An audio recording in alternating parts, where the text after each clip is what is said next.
modern military formation does not stop fighting when its soldiers are killed. It stops fighting when its fuel runs out, when its ammunition is gone, when the trucks that were supposed to deliver both are burning on a road in eastern Ukraine, and the resupply that the forward units were counting on is not coming. Days ago, Ukrainian artillery crews and drone operators executed a strike on a Russian logistics convoy in eastern Ukraine that did exactly that. Not just destroyed vehicles, but severed the supply line that was keeping a Russian frontline grouping fed, fueled, and armed for the offensive operations it had been tasked to conduct. The convoy that Ukrainian forces destroyed that morning was not just trucks. It was the operational lifeline of a Russian formation that was preparing to push against Ukrainian positions. When those trucks stopped moving, the formation stopped being able to fight at the tempo its commanders required. This is the story of that strike. This is what Ukrainian drone operators and artillery crews did to dismantle a Russian logistics operation that had been running for weeks. And this is what the destruction of that convoy cost Russia, not just in burned vehicles, but in the cascading operational failure that follows when a military formation runs dry. The strike did not begin with the convoy itself. It began with the intelligence that identified the convoy's route, its composition, and its timing.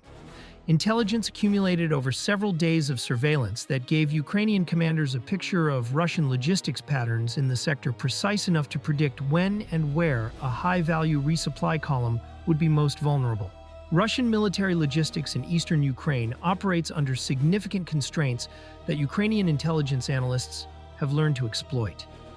The road network in the operational area limits the routes that heavy vehicles, fuel trucks carrying thousands of liters of diesel, ammunition trucks carrying tons of artillery rounds and rocket propellant can practically use. These vehicles are heavy, they are slow, and they require roads with sufficient load-bearing capacity to support their weight without becoming mired or damaging the road surface to the point of impassability. The combination of vehicle weight, the April thaw that has softened road margins and secondary routes throughout the sector, and the tactical requirement to move during periods of lower Ukrainian observation activity, typically the pre-dawn hours, narrows the options for Russian logistics commanders considerably. Ukrainian analysts mapping the logistics patterns for this sector had identified the primary supply routes being used by Russian forces over a period of approximately 2 weeks prior to this engagement. Drone observation of rear area activity, cross-referenced with electronic intelligence indicating increased communications traffic associated with supply coordination, had given Ukrainian planners a clear picture of where Russian supply columns moved, at what times, and with what frequency. The pattern was consistent enough to allow Ukrainian commanders to predict that a significant resupply column would move along a specific route corridor at a specific time window. A prediction precise enough to allow artillery pre-registration and FPV team positioning before the convoy arrived. The convoy itself, when Ukrainian drone operators acquired it in the early morning hours, matched the intelligence prediction closely. 12 vehicles, 4 fuel tankers carrying diesel for the armored vehicles and generators of the forward Russian grouping, 3 ammunition trucks loaded with 152mm artillery rounds and mortar ammunition, 2 technical support vehicles carrying spare parts and maintenance equipment, 2 security vehicles, light armored platforms with crew-served weapons, and 1 command vehicle coordinating the convoy's movement and communications. The fuel tankers were the priority targets. Ukrainian commanders had assessed that the forward Russian grouping's operational tempo, the frequency of its armored vehicle movements, its artillery fire missions, its generator-dependent command post operations, was consuming fuel at a rate that made the resupply arriving with this convoy essential to maintaining that tempo for the following 72 to 96 hours. Destroying the fuel tankers would not immediately stop Russian operations. It would degrade them progressively over the following days as the forward units burned through their remaining reserves, and would force Russian logistics commanders to divert resources from other sectors to compensate, a forced choice with operational consequences across a wider area. The ammunition trucks were the secondary priority. Destroying a significant portion of the artillery and mortar ammunition in transit would reduce Russian fire support capability in the sector for the period required to source and move a replacement resupply. a period during which Ukrainian defensive positions would face reduced incoming fires, and during which Ukrainian forces could conduct maintenance, rotation, and reinforcement activities with lower risk. Ukrainian artillery pre-registered fires against 3 points along the convoy's expected route: a choke point where the road crossed a narrow bridge over an irrigation channel, the straight section of road approximately 2 kilometers past the bridge, where a halted convoy would have limited room to disperse, and an intersection where the route turned that would force vehicles to slow significantly. The choke point was the primary engagement point. Disabling the lead vehicle on the bridge would halt the convoy in a position with water obstacles on both sides, preventing rapid dispersal off the road. FPV drone teams were positioned along the route to engage vehicles that survived the initial artillery and to pursue any that attempted to reverse and withdraw. A reconnaissance drone maintained altitude observation of the full convoy from the moment of acquisition, providing real-time updates on vehicle positions and movement to both the artillery fire control element and the FPV teams. The first artillery round struck the bridge crossing when the lead fuel tanker was crossing it. The rounds landed short of the tanker. The correction was immediate, and the second salvo hit the bridge structure and the tanker simultaneously. The tanker stopped. Burning fuel began to spread across the bridge surface. The vehicles behind it on the approach to the bridge halted. A halted convoy on a narrow approach road with water obstacles on both sides, fuel burning on the bridge ahead, and no room to turn around. That is the targeting environment that Ukrainian artillery and FPV teams now had to work with. The vehicles were concentrated. They were stationary, and the fuel tankers behind the lead vehicle, now stopped on the approach road, were within range of the artillery fire missions that had been pre-registered against that section of the route. The second and third fuel tankers were struck by artillery within 3 minutes of the first salvo. Both ignited.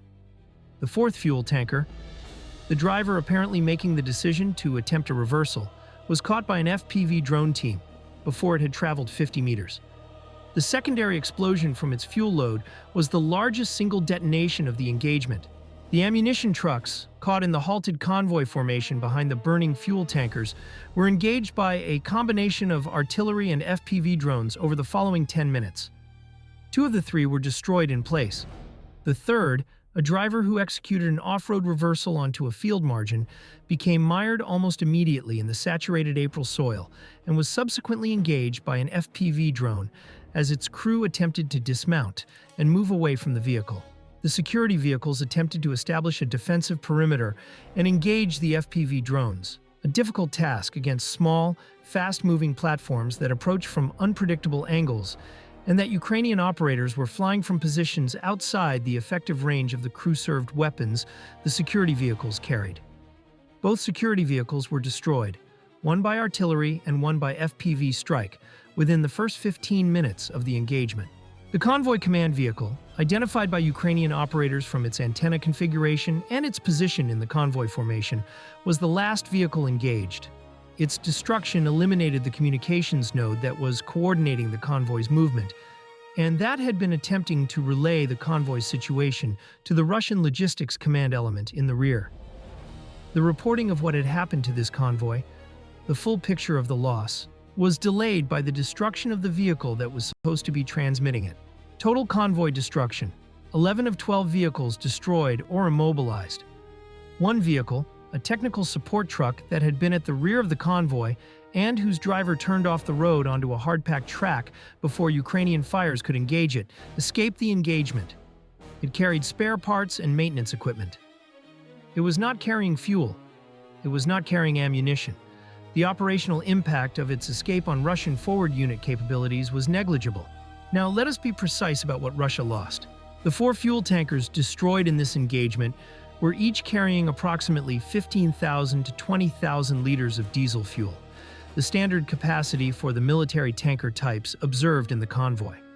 At current wartime procurement prices for military-grade diesel delivered to a forward area in eastern Ukraine, the fuel value alone represents $90,000 to $150,000 per tanker, or $360,000 to $600,000 for the 4 tankers combined. The vehicle platforms themselves, military tanker trucks capable of off-road operation, carry a replacement value of $200,000 to $400,000 each under current Russian procurement conditions. Combined fuel and vehicle cost for the tanker losses, $1.1 to $2.2 million. The ammunition trucks represent a more significant materiel loss in operational terms. A fully loaded military ammunition truck carrying 152mm artillery rounds represents a cargo value of $800,000 to $1.5 million, depending on the specific round types carried, the precision-guided variants being significantly more expensive than standard unguided rounds. The vehicle platforms add $150,000 to $300,000 each. For 3 ammunition trucks fully loaded, $2.8 to $5.4 million in combined cargo and vehicle value. The security and command vehicles destroyed add an additional $800,000 to $1.5 million. Total direct material loss, $4.7 to $9.1 million USD, for a single logistics convoy on a single morning in early April. But the direct materiel figure substantially understates the operational cost. The forward Russian grouping that was expecting this resupply is now operating on reduced fuel reserves. Its armored vehicles, which consume diesel at rates of several hundred liters per operational day when conducting active maneuver operations, will begin to face operational availability constraints within days if replacement resupply cannot be arranged. Artillery units that were expecting the 152mm rounds in those ammunition trucks will face fire mission restrictions as their existing stocks are managed more conservatively. The logistics coordination burden imposed on Russian rear area command elements by the destruction of this convoy is significant. Replacement resupply must be sourced, assembled, and moved through a route network that Ukrainian forces have now demonstrated is under active observation and targeted fires. Russian logistics commanders must now either accept the risk of moving resupply columns through the same corridor under the same threat conditions, or devote additional resources to route reconnaissance, electronic countermeasures, and timing adjustments that reduce the predictability of their logistics movements, all of which adds friction and delay to every subsequent resupply operation. Ukrainian artillery crews and drone operators did not destroy a convoy. They degraded the operational capability of a Russian front section and imposed a logistics burden on Russian rear area command that will affect operations in this sector for days. They did it with pre-registered fires, with FPV drones flying against stationary targets on a narrow road, and with the surveillance discipline to wait until the convoy was in the most vulnerable position, before the first round was fired. The fuel that was supposed to power Russian armored vehicles toward Ukrainian positions burned on a bridge over an irrigation channel in eastern Ukraine instead. Russian logistics commanders will reroute. Ukrainian analysts will map the new routes. Ukrainian artillery will pre-register new fire missions. The cycle continues. But it continues with Russian forward units operating on diminished supplies, Russian commanders managing a logistics crisis they did not plan for, and Ukrainian defensive positions that are still standing, because the assault that was being fueled and armed did not receive the supplies it needed to proceed at the tempo its commanders required. Ukraine watches the roads. Ukraine strikes the convoys. Ukraine holds the front. To understand why this logistics strike matters beyond the immediate materiel destruction, it is necessary to think about how modern military formations sustain combat operations, and what happens when the sustainment chain is cut. A Russian combined arms grouping operating in eastern Ukraine consumes resources at rates that are difficult to appreciate without specific numbers. A T-72 main battle tank burns approximately 350 to 500 liters of diesel per 100 kilometers of movement. An armored formation conducting active offensive operations, moving to attack positions, executing assaults, repositioning in response to contact, may cover 50 to 100 kilometers of total movement in a single operational day across all its vehicles. A battalion-sized armored grouping of 30 vehicles can consume 15,000 to 30,000 liters of diesel in a single day of active operations. That is roughly the capacity of one fully loaded military tanker truck. The 4 fuel tankers in the convoy destroyed in this engagement were carrying enough fuel for approximately 2 to 4 days of active armored operations for the forward grouping they were resupplying.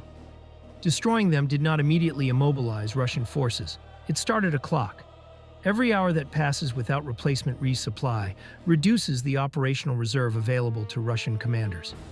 Every fuel-consuming operation, every armored movement, every vehicle repositioning, every generator running a command post draws down that reserve towards zero.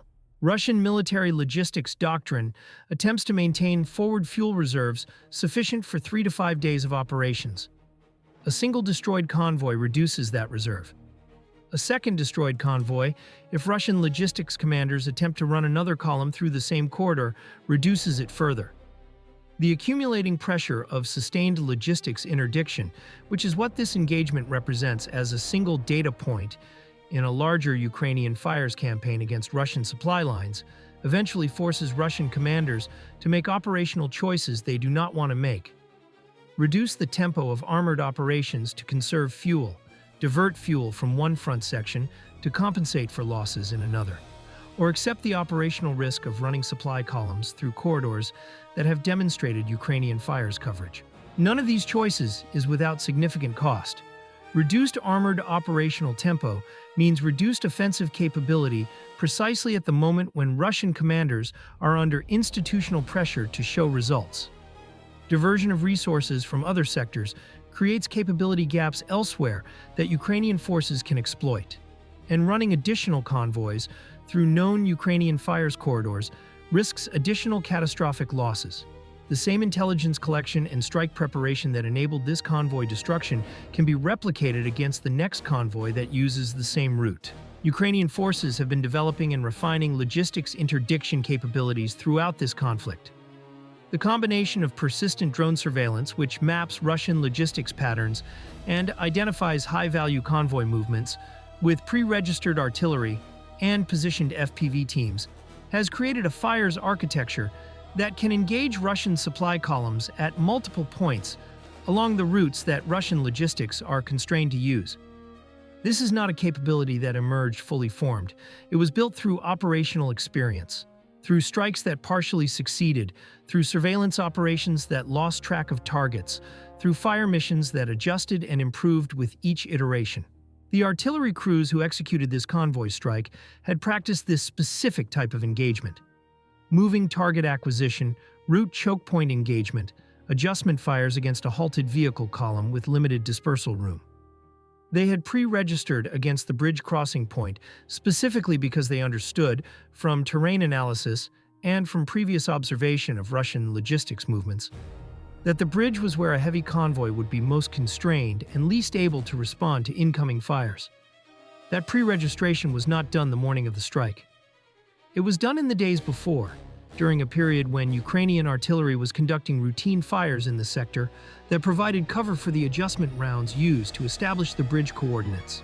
The FPV teams operating in this engagement also demonstrated a level of tactical adaptability that reflects operational experience, engaging vehicles in a convoy formation, where the destruction of lead vehicles and fuel tankers creates secondary explosions and fires that can degrade the drone operator's visual picture, requires adjusting approach profiles, managing the distance from burning vehicles that can affect drone aerodynamics, and sequencing strikes to maintain visibility of remaining targets after each detonation.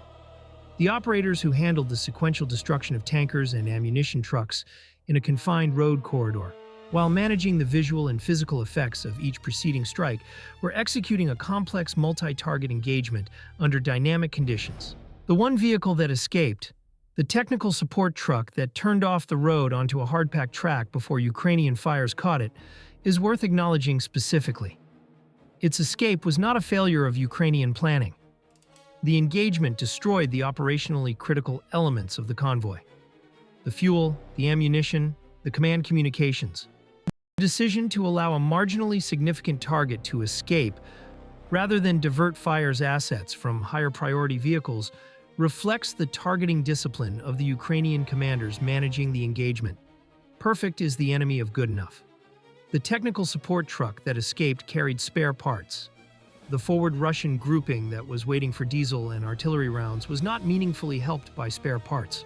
The cascading operational effects of this convoy destruction will unfold over the coming days in ways that may not be visible in any single report or observation. Russian armored vehicles that would have been conducting active maneuver operations will sit in their positions conserving fuel. Russian artillery batteries that would have been conducting fire missions at their normal tempo will face fire mission restrictions as ammunition stocks are managed more carefully. Russian commanders who were planning offensive operations around assumptions of adequate supply will be revising those plans around a supply situation that is now significantly worse than it was before this morning. Ukrainian defensive positions that would have been absorbing additional Russian fires will face reduced incoming. Ukrainian commanders in the sector will have additional time, days perhaps, to conduct maintenance and reinforcement activities that the previous pace of Russian fires was complicating. The benefit of the convoy strike is not limited to the vehicles destroyed. It extends to every operational day during which the Russian formation operates at reduced capability because the supplies it needed are not coming.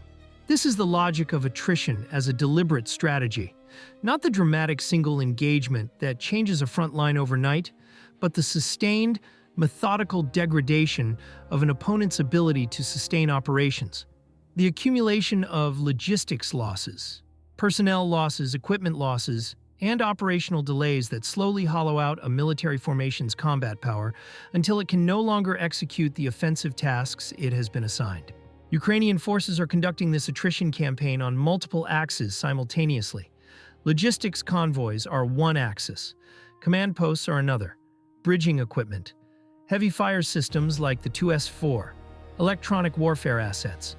Each targeted category represents a specific Russian capability being degraded faster than it can be regenerated. The trucks that burned on that bridge in eastern Ukraine were part of that larger campaign. They were not a spectacular engagement. They were not a dramatic armored ambush or a precision sniper strike on a command post. They were logistics vehicles on a supply route in the early morning hours. Unglamorous, functional, essential. And Ukrainian forces destroyed them precisely because they were essential. Russia cannot fight without fuel. Russia cannot fight without ammunition. The convoy that was carrying both burned on a road in eastern Ukraine, and the formation it was supplying spent the following days managing the consequences. Ukraine watches every road. Ukraine strikes every convoy. Ukraine holds the front, one burned truck at a time. There is a final point worth making about what this engagement represents in the broader context of this conflict, a point about the nature of the force that conducted it. The soldiers who destroyed this convoy are not special operations personnel. They are not elite units with exotic equipment and years of classified training. They are artillery crews and drone operators who have been doing this work, the patient, methodical, technically demanding work of logistics interdiction, for months and years.